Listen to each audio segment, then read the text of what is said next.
También les recuerdo que este curso está siendo Ah, ya. grabado. Ya, ya. Entonces, veamos. Bacán. ¿Aló? ¿Con quién hablo? Y de tu personalidad, Jimena. Efectivamente, Ah, no hagas Jesús, ni ¿cómo caso a estás? Alexa, ¿Me porque es escuchas una bien? idiota, es así. Lo único que quiere es hundir al tiro letra por el ojo. Pues conmigo lo conseguí.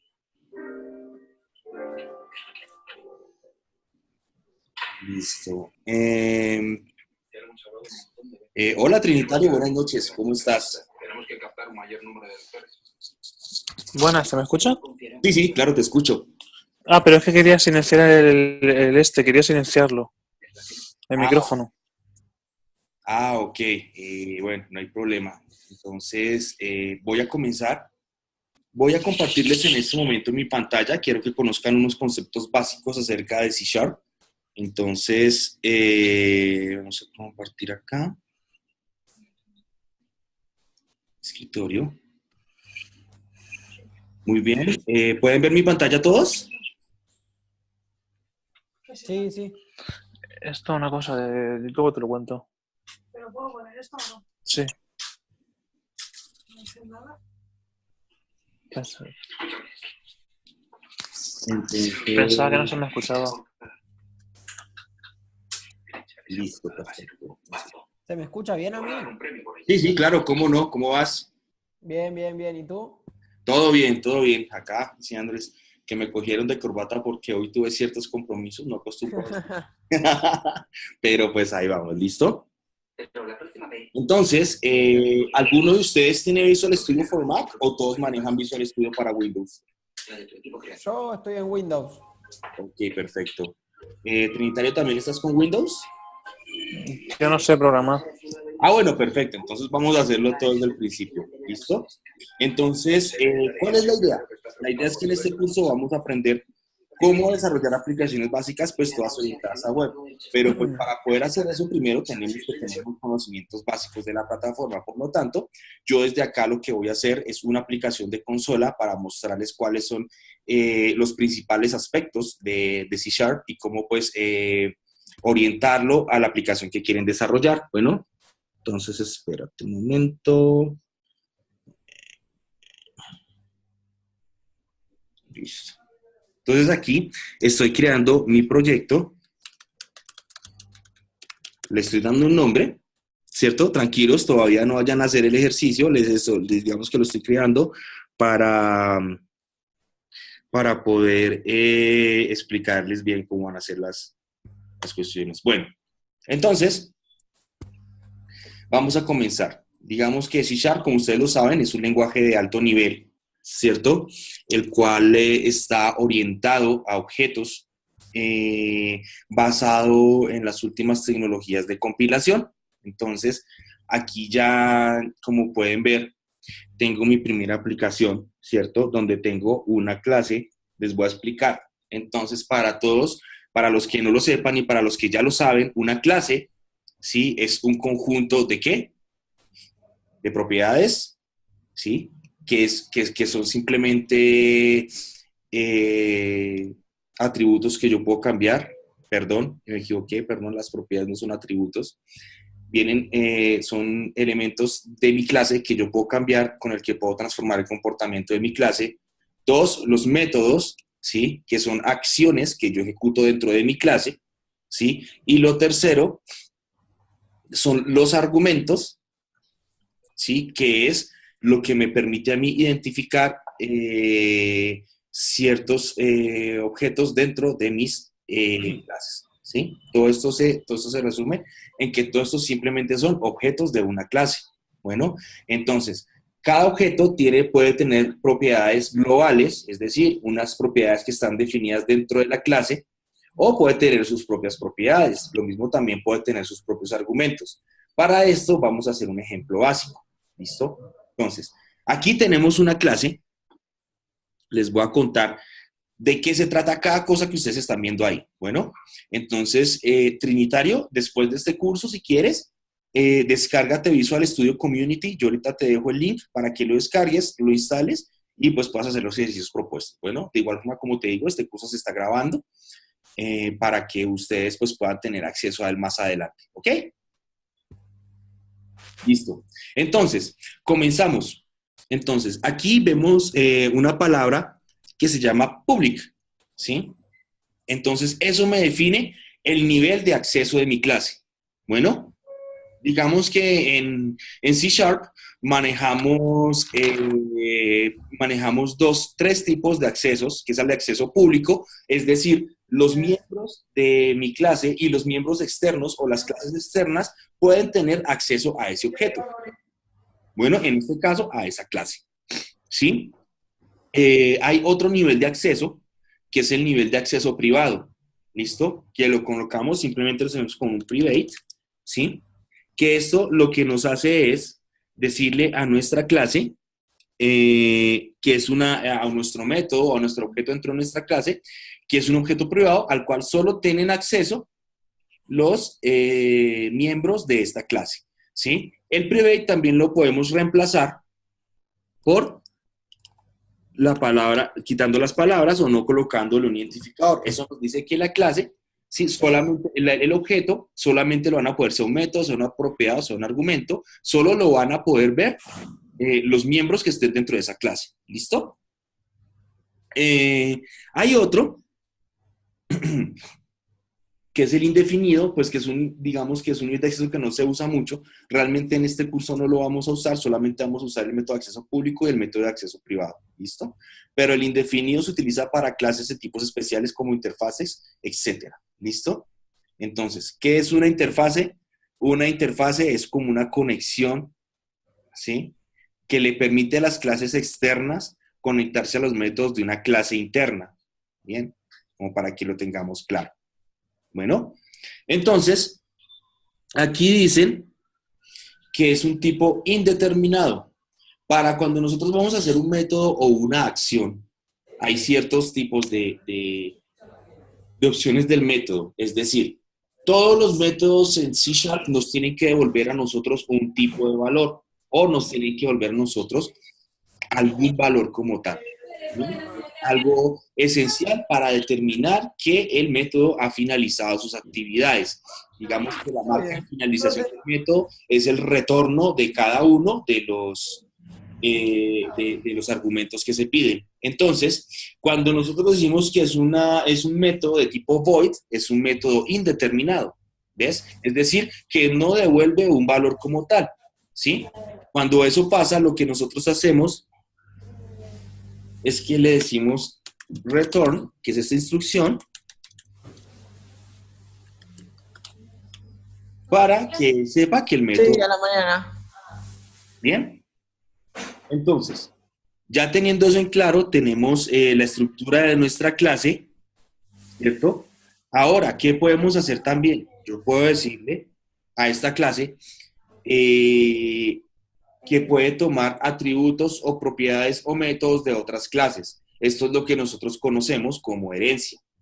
Bien.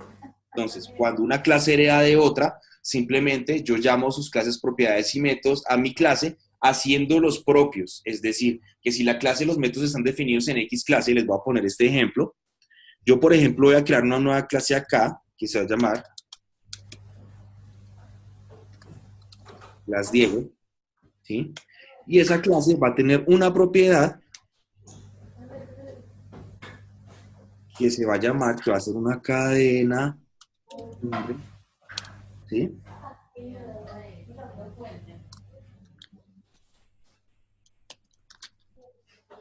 Listo. Entonces, esta clase tiene una propiedad que se llama nombre. ¿Bien? Entonces, esa propiedad yo la puedo heredar aquí en esta clase. No tengo necesidad de llamarla, sino que simplemente la heredo. ¿Cómo la heredo? Sencillo. Coloco aquí un 2 puntos y le digo qué clase voy a heredar. ¿Listo? Entonces, con eso, si yo le digo aquí nombre,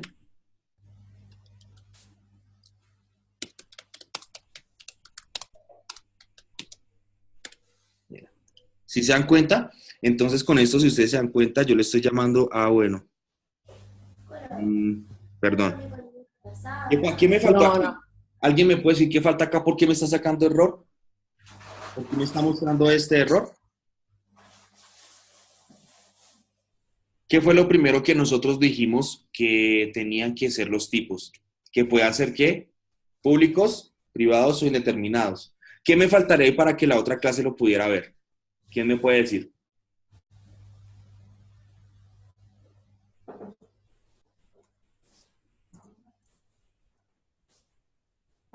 Sencillo. Me falta el nivel de acceso. Si yo le digo acá public, ¿sí?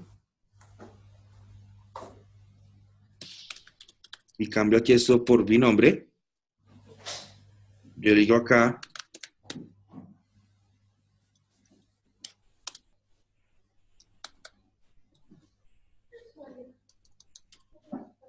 espérate un momentico. Es que está muy fuerte también.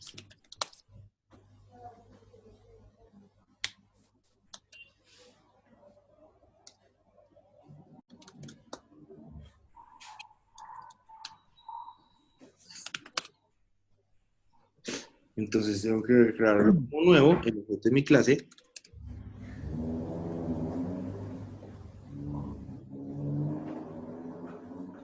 Listo. Y entonces ese nombre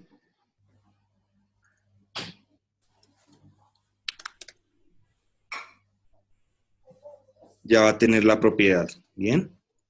Aquí siempre tengo que decirle que tengo que llevar paréntesis para poder llamarlo. Entonces le digo mi nombre. Ya tengo una propiedad que se llama nombre, como la pueden ver ustedes ahí. ¿Listo? Entonces, ¿qué es lo que hacemos nosotros con esto? Simplemente heredamos de otras clases. Pero nosotros como programadores utilizamos un método más fácil, que es el de instanciarlo. Digamos que esto lo utilizo, sobre todo la herencia la utilizo para poder instanciar interfaces dentro de mi clase. Bueno, entonces aquí voy a quitar todo esto, voy a hacer como si lo estuviera programando desde cero. Voy a crear mi primer método. Entonces, mi primer método se va a llamar main. Bueno, pero antes de eso quiero explicarles un poco qué es lo que tiene mi proyecto cuando yo creo mis proyectos en Visual. Bueno, entonces en C# tenemos nuestro proyecto como tal, es un contenedor. Realmente es, si lo ven en el sistema de archivos, es un archivo .csproc, ¿sí? Donde tengo todas las configuraciones de mi proyecto y lo que contiene. ¿Qué tengo yo acá? Una carpeta que son las carpetas de referencias, ¿sí? Que es donde yo llamo a las librerías, ¿sí? Que la librería realmente no es nada más que un conjunto de clases y métodos determinados para un objetivo. Es decir, yo puedo crear una librería, por ejemplo, no sé, para hacer una suma, puedo crear una librería para importar una imagen, etcétera. ¿Listo? Entonces, como decimos librería, si lo traducimos al lenguaje común, al lenguaje actual, es simplemente es un conjunto, ¿sí? ¿Un conjunto de qué? De objetos, sean clases, sean métodos o sean propiedades. Bueno, ¿qué más tenemos aquí? Tenemos una carpeta que se llama paquetes, que esta es la parte interesante de la cosa porque resulta que Visual Studio tiene algo que se llama los paquetes NuGet, ¿sí? Esto nos permite flexibilizar nuestra aplicación para poder hacer realmente lo que nosotros queramos. Si se dan cuenta, hay infinidad de paquetes para hacer muchas cosas. Por ejemplo, si yo le quiero agregar un paquete acá, ¿sí? Él me va a mostrar a mí una infinidad de paquetes, una infinidad de cosas, de librerías realmente, que son paquetes, digamos que muchos son un conjunto de librerías, otros son librerías solas, pero son cosas que me permiten interactuar. Por ejemplo, tenemos el paquete que nos permite interactuar con MySQL, tenemos paquetes que nos permiten interactuar con Oracle, tenemos paquetes que nos sirven para diseño, tenemos paquetes que nos sirven para la interfaz gráfica, tenemos paquetes que nos sirven para tratamiento de datos, tenemos paquetes de integración con otras plataformas, ¿cierto? Pero entonces aquí ya nos damos cuenta que tenemos, digamos que nuestra extensibilidad es muy amplia cuando hablamos de aplicaciones.net. Bien, tenemos una carpeta de propiedades y tenemos un archivo que se llama Assembly Info.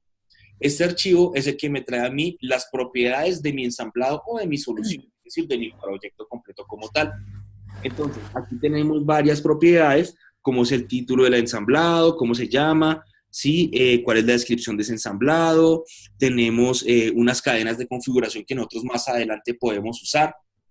Bien, tenemos el nombre de la compañía, es decir, lo que son como tal conceptos, digamos que atributos de nuestra aplicación que realmente podemos utilizar más adelante. Y tenemos nuestros archivos .cs, aquí es donde con nosotros guardamos todo nuestro código. ¿Listo? En este archivo es donde almacenamos todo lo que hacemos. Los archivos de gestión CS son archivos planos en donde se guardan las clases y otras cosas. Entonces, ya volviendo al tema, vamos a decir, tenemos nuestra clase que se llama main class, ¿sí? Nos crea por defecto el IDE o el entorno de desarrollo. Dentro de esa clase tenemos un método que lo vamos a dejar como público, ¿sí? Y aquí hay un modificador que es un modificador static, ¿sí? Este modificador nos indica que la clase es estática, es decir, que no cambia digamos que no cambia con respecto a la modificación de sus objetos. Lo cambio como una clase dinámica. Cuando es una clase dinámica, simplemente quitamos el modificador, ¿sí? Para que se convierta en una clase dinámica, es decir, una clase que puede alterarse por otras clases. Bueno, entonces, pero digamos que para este ejercicio lo vamos a dejar estático, como para no complicarnos tanto. Bueno, entonces, tenemos nuestro primer método, ¿sí? Aquí tenemos dentro de estos paréntesis los parámetros que le vamos a ingresar a ese método o los argumentos que le vamos a ingresar a este método. En este caso, nos dice que esto es un arreglo, ¿sí? De strings, o sea, de cadenas, pero pues nosotros vamos a hablar aquí. Los tipos, digamos que estos son tipos nativos y tipos primitivos. Entonces, en los tipos primitivos vamos a encontrar, por ejemplo, vamos a encontrar el string, ¿sí? Vamos a encontrar un entero, ¿sí? Vamos a encontrar también un entero doble, bueno, que después les voy a dejar una documentación de los tipos de datos, ¿sí? Vamos a encontrar también un entero largo, listo, este es un entero largo. Digamos que la diferencia entre entero doble y entero largo es el tamaño. Bueno, el entero normal o el entero de 32 bits nos permite, digamos que este entero, que es el entero normal, nos permite a nosotros una capacidad de números desde el número menos 65.355 hasta el número 65.355, ¿sí? Ya un entero largo, un entero doble, ¿sí? Como tal, es un número real, o sea, puede ser negativo, puede ser positivo, ¿bien? Y ese número es un número más grande, podemos más o menos comenzar desde menos 10 a la 8 hasta 10 a la 8, o sea, en total, nuestro rango de números.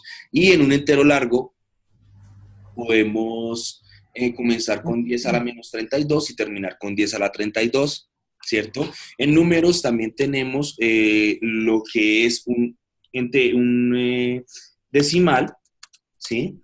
Que hace las veces de número entero, pero con la posibilidad de poder colocarle decimales. O sea, ya tenemos un número con comas, ¿sí? No tiene que ser número entero necesariamente.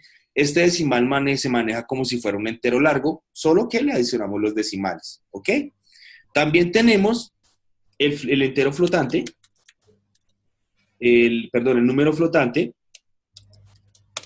¿cierto? Que básicamente es un valor de coma flotante, es decir, que después de la coma podemos tener hasta 10 a la 64 decimales. Eso más o menos nos dice que son más o menos como 1.000 billones de decimales, algo así, ¿sí? No tengo el dato ahorita muy claro, pero entonces digamos que eso es lo que tenemos en cuanto a números. Tenemos también un formato date,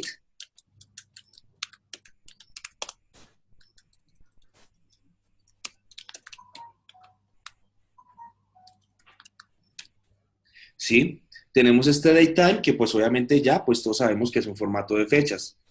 Tenemos también un tipo de dato que es... Espérate un momentico. Qué pena, lo borré.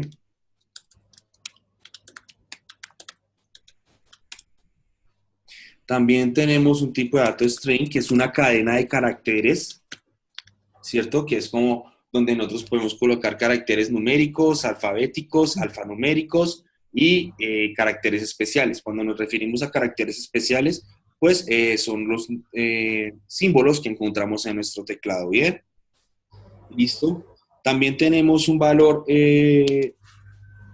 booleano, o para los que digamos que no entienden bien el término, es un valor de verdad. O sea que es un tipo de dato que solamente puede tener dos condiciones, verdadero o falso, o 1 o 0. Es un valor de tipo bit.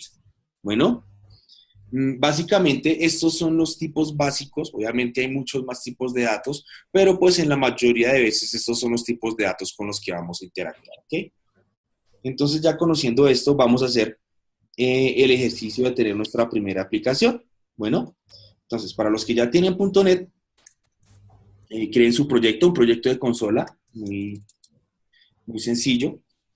Entonces quiero que lo primero que vamos a hacer es vamos a definir una variable. ¿Qué es una variable? Es un objeto que tiende a cambiar, ¿sí? Entonces, para definir una variable tenemos que definir primero cuál es el tipo de dato. Entonces vamos a definirlo primero como una cadena, ¿listo?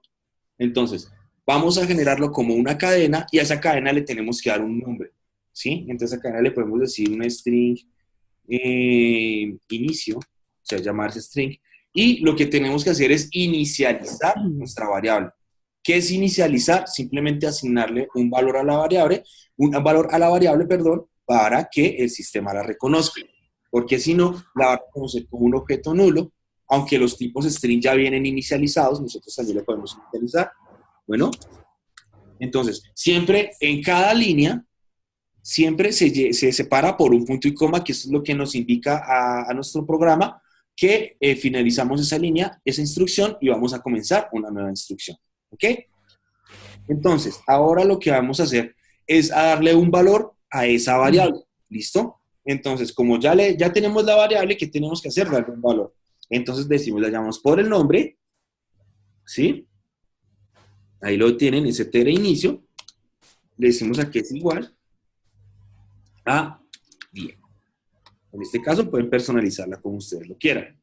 Bueno, ahora, después de tener ya esto, lo que vamos a hacer es que el sistema nos muestre o nos salude, digámoslo así, de acuerdo a nuestra variable. Entonces, ¿qué hacemos? Simplemente utilizamos dentro de nuestro programa, hay una librería que se llama System, que es la librería principal de toda aplicación, que es la que contiene como tal todas las operaciones y métodos que necesitamos para que nuestra aplicación corra inicialmente. Bueno, entonces, lo que vamos a hacer es a decirle a que dentro de esta system hay un elemento que se llama console, ¿cierto? Entonces aquí system, aquí hay una clase que se llama console,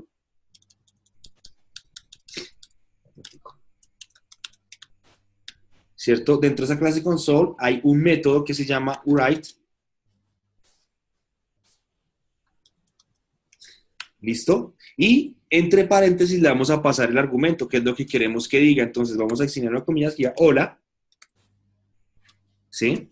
Un espacio, y le vamos a adicionar la variable que nosotros definimos en este momento. Eso lo hacemos concatenando variables y eso se hace con el signo más.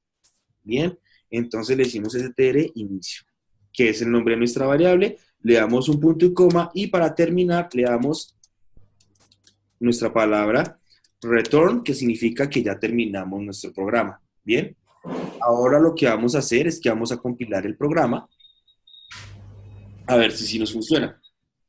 Para eso simplemente desde su ID le dan play, vamos a ver qué es lo que nos pasa cuando ejecutamos todo esto. Bien.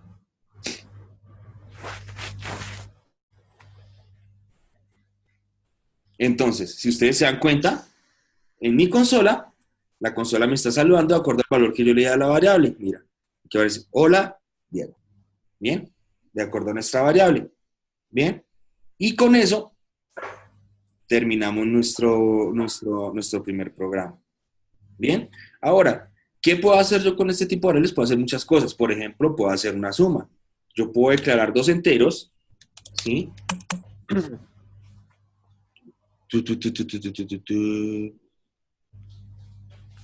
Bien, entonces vamos a hacer con esto, vamos a entero.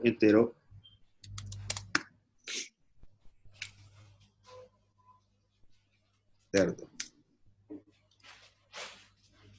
Eso aquí vamos a hacer entero.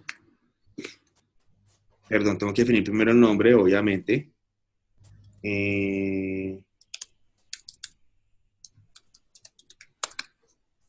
Número 1. ¿Listo? Y entero número 2. Si yo quiero inicializarlos desde acá, los puedo hacer de una vez. Por ejemplo, yo puedo decir 2 acá, que va a ser el valor que va a tener esa variable, y acá lo puedo inicializar con este. ¿Listo? Entonces, ahora vamos a cambiar y vamos a hacer una nueva concatenación diciéndole la suma es igual a... Entonces, tengo que tener otro entero que se llame resultado. Entonces aquí le digo número 1 más, más número 2. ¿Listo? Tengo mi resultado. Con esto acabo de efectuar una suma. Pero resulta que como aquí esto es una cadena, o sea, esto es un string, yo no puedo combinar tipos de diferentes tipos. Tienen que ser el mismo tipo. Para eso utilizamos un conversor. ¿Cómo lo utilizamos? Concatenamos nuestro resultado y le decimos que vamos a convertirlo a una cadena, le decimos string, ¿sí? Y con eso lo convertimos en una cadena, ¿bien? Si nosotros compilamos nuestra aplicación, nos tiene que dar como resultado el número 3. ¿Listo? Entonces, mira, ahí está. Bien, entonces el número es igual a 3. Bueno, vamos a dejar así por hoy, porque pues digamos que lo vamos a terminar el día de hoy.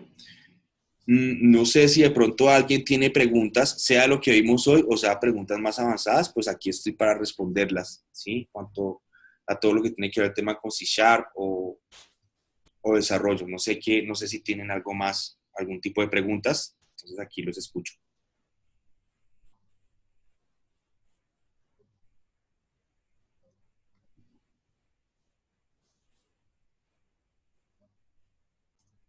Bueno, entonces, no siendo más, vamos a dejar aquí por hoy. Nos vamos a ver de ahora en adelante, pues, los martes y jueves, para, pues, ya de esa forma continuar con nuestro curso. Ya, pues, la próxima vez vamos a insertar nuevas líneas, vamos a aprender ya más cositas, pero pues hoy digamos que era, como quien dice, el comienzo de todo, desde cero. ¿Sí? Entonces quiero agradecerles a todos. En breve ya publicaré lo primero que hicimos hoy y pues estaremos en contacto. A todos ustedes, muchísimas gracias y que estén muy bien.